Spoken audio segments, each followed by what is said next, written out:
Most switches like this toggle here have pretty big leads. It can be really difficult to solder anything solid core onto.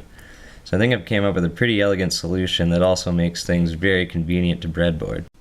So here's the same switch, which I've now soldered a 20 gauge filament core wire, wrapped some heat shrink around it to keep it all together, and attached to a Molex connector on the end, which I've somewhat hacked.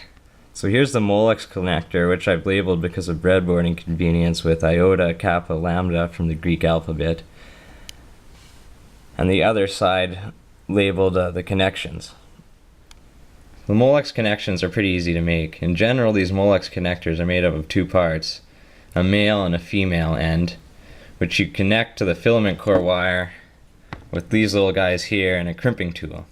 So my hack involves taking two of the male ends and soldering those together, because only one side, which normally goes into the female, is long enough to insert into a breadboard. I'd then solder the two shorter ends together, usually using a piece of tape to keep them stable, which can require a little bit of precision. So here's a finished connection where I've cut one of the flaps off. You can see the soldering in the middle here.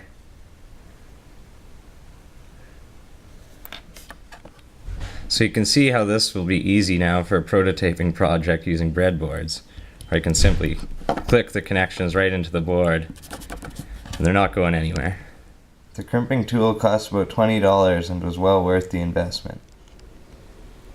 You can see that using these Molex connectors can drastically reduce the complexity of your prototyping project.